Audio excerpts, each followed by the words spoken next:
Hey everyone, welcome to my first ever development journal on YouTube. This is a completely new experience for me. I think it would be very fun to share my entire process in a way with you for this new environment that I'm starting. Actually, that I started a few months ago, and yeah, let's see how that goes.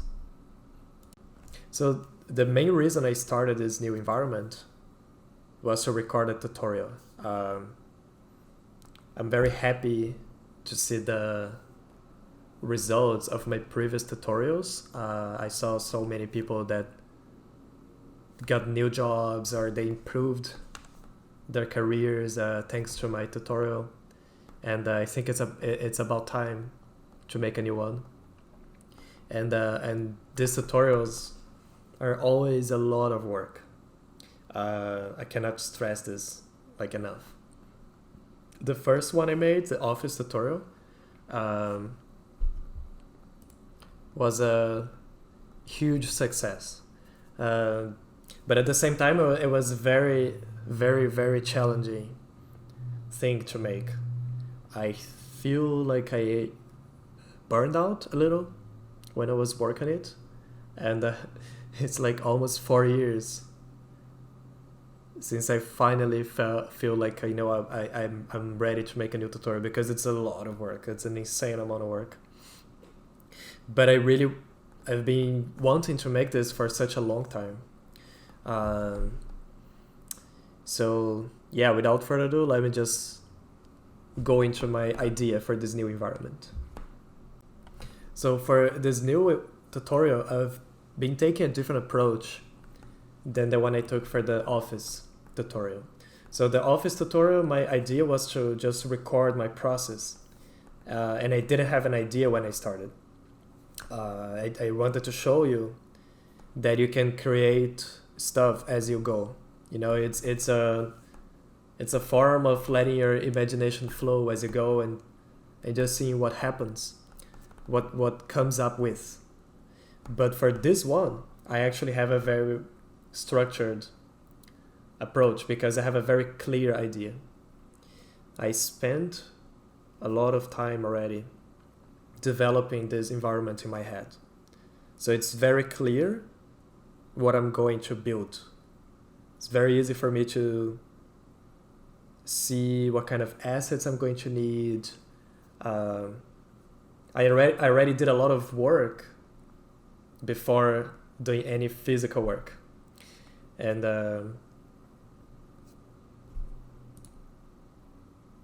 and today I want to show what I've got so far. And this development journal format's going to evolve as I go.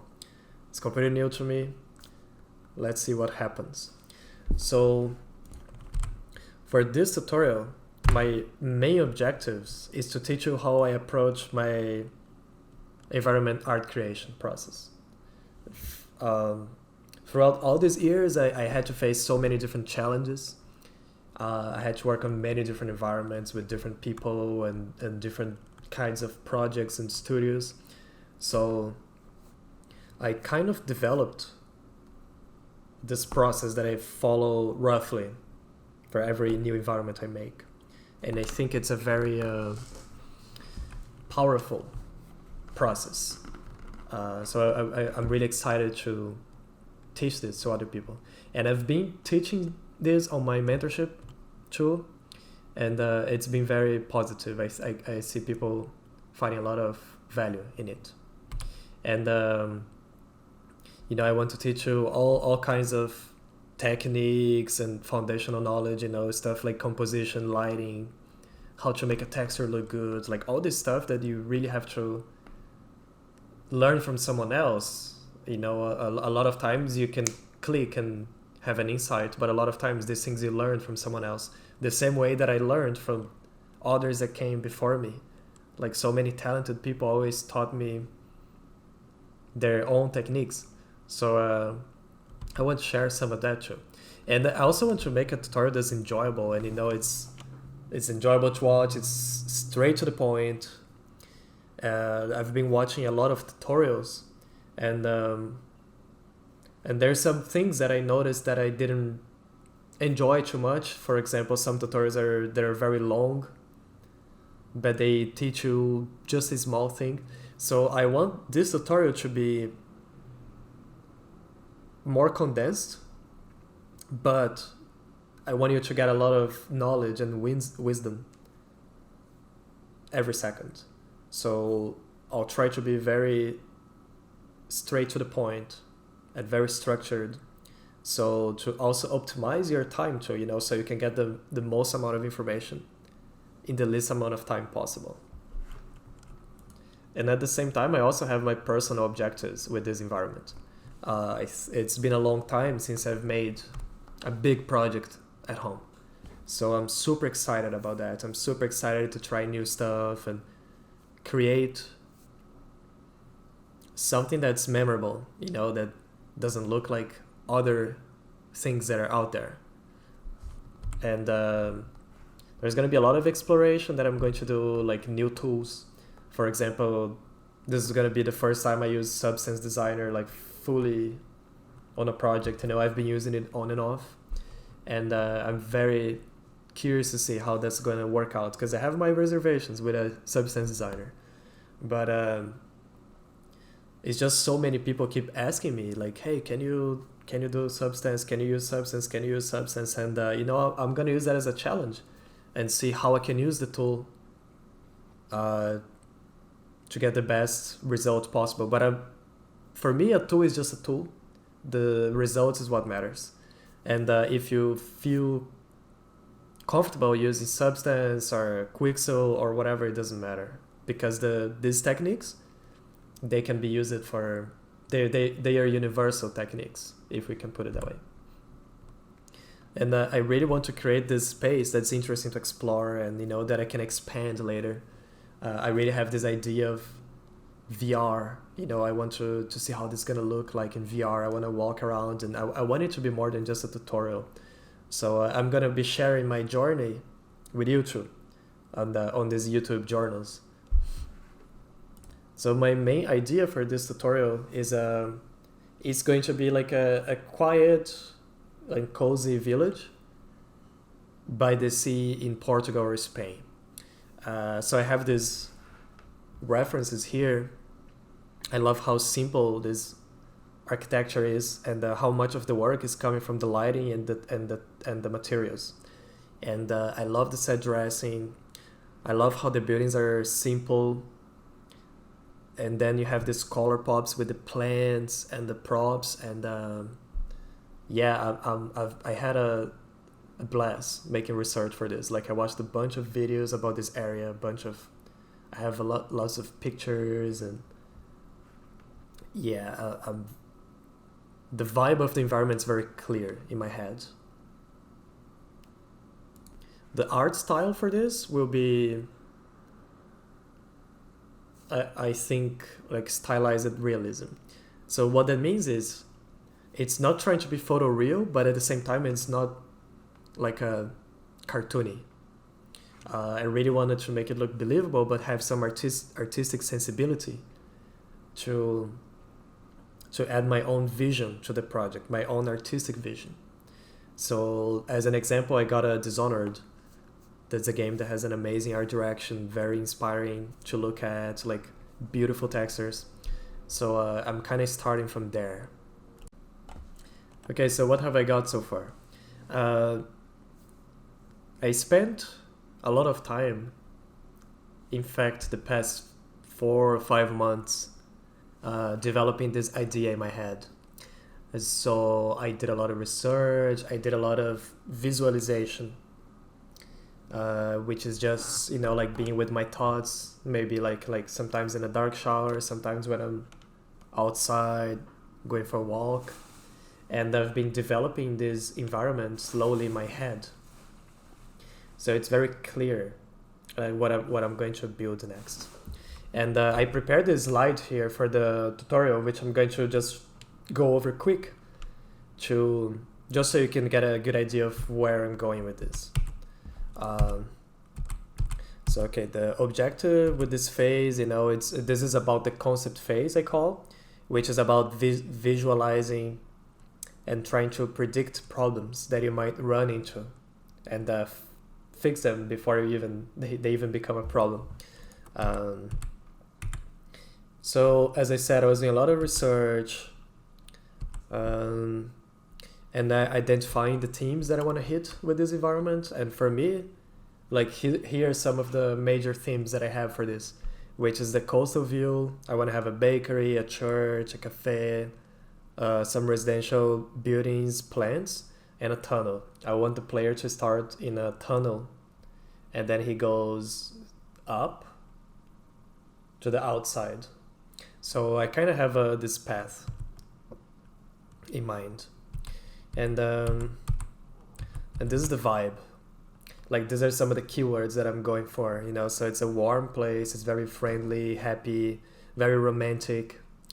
I want to have flowers, like this is a place you could go on a date, or with your loved one, like on a trip. And it's very integrated with nature, the rocks and the plants, they're all interconnected, but also it's not touristic. So it's like a hidden gem kind of vibe for this.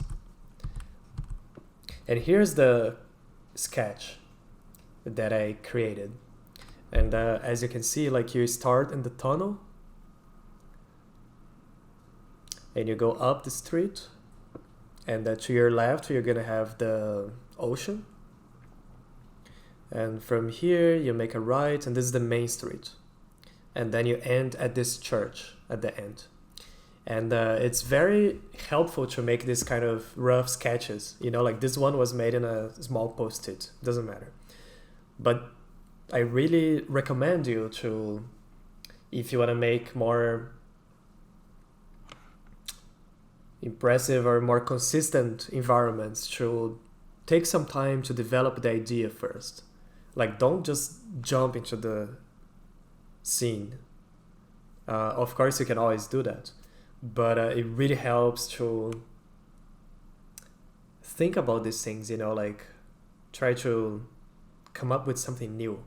And it takes time, it's a process. You will usually start with a small idea, then it grows, and then at some point we need to scope it down. So I'm probably going to have to do that at some point too. And so next I'm going to show what I already have so far in the Unreal and Substance. So the very first thing that I like to do when I start a project for real is to start clean and organize. So my first task here was to create a folder structure for my project. And I go over in depth in the tutorial, but this is the general idea. And then I also started working some basic shaders, like the framework that I'm going to build this environment on. So far I have a master material. I'm still not sure if I'm gonna have a master material with everything in one material, or if I'm gonna create 3 or 4 different ones. But so far my material is, let me show here. It's very simple. I only have the color, the metallic roughness AO map, normal, and then emissive. And also added UV scaling parameters for this.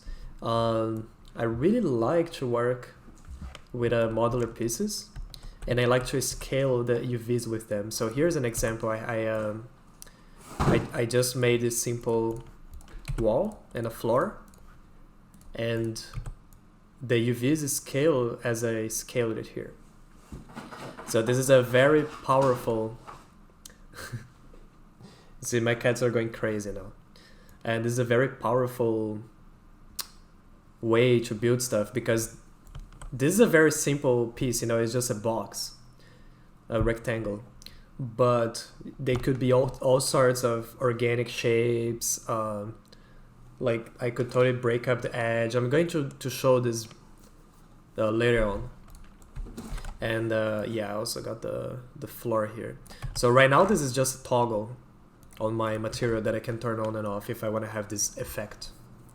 And the other big part of my setup is is how I transport files from one program to the other. So for Substance, I came up with these tools to import my outputs into Photoshop and put them in the right layer. This way I can work with Photoshop and Substance at the same time in a non-destructive way. So I'm going to show how that works. So here I have a very simple Substance like this. My template is still very heavily work in progress. I'm going to clean this up later, but I'm gonna show the functionality. So let's say I have this simple brick here that I created. Actually, let me change so you can see how fast it is. Okay, I'm gonna make a change. And then I export outputs and I go to Photoshop and then I made these actions that re-import those files. And now it's going to re-import all the Substance outputs here. And then you might be asking, so why not just export the PSD from Substance? But the problem when you do that is it overwrites your old PSD. So if you have any changes in Photoshop, they get destroyed. So using these actions that I made, I can actually, like come here and do some Photoshop work on top of the Substance. And I think that's very powerful because you can use the procedural capabilities to create a nice base, but then add the hand painted details on top, like add your own character. So it's very important to set these things up early on because then you can work much faster later. So I have this here, and to export I'm using Espresso Exporter. This is one of my favorite tools ever. And you can just Google Espresso Exporter and get it for free on Gumroad. But I would, give this guy some money because this tool is amazing. I use it for everything. So it allows you to set up your exports. So you don't have to do this every time. So in my case, I have my normal map, flip my green channel because I find it much easier to work with the green channel up like this. Like when I look at this normal map, I can see the highlights and stuff. But when it's reversed, I can't see. Maybe it's just the way I got used to. But so it has this nice option here to flip the white channel. My other map I'm calling the MRAO, which is metallic, roughness, and AO for red, green, and blue channel. And the reason I'm doing this order is I heard once that the green channel has a little bit more depth than the red channel. So I like to put my roughness in the green channel. But I never really verified this information, so take it with a grain of salt. But so once this is all set up, I can just click here, then exports all my targets. And then I go on Unreal and I can just re-import because I already have these textures here. And bam, they're here. And just to show it again, let's say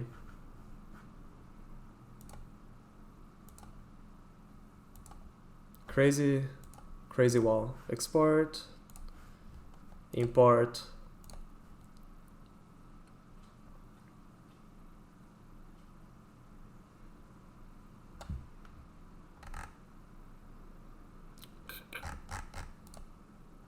and I still have my layer here that I painted previously. And then export again, Espresso, and then re-import.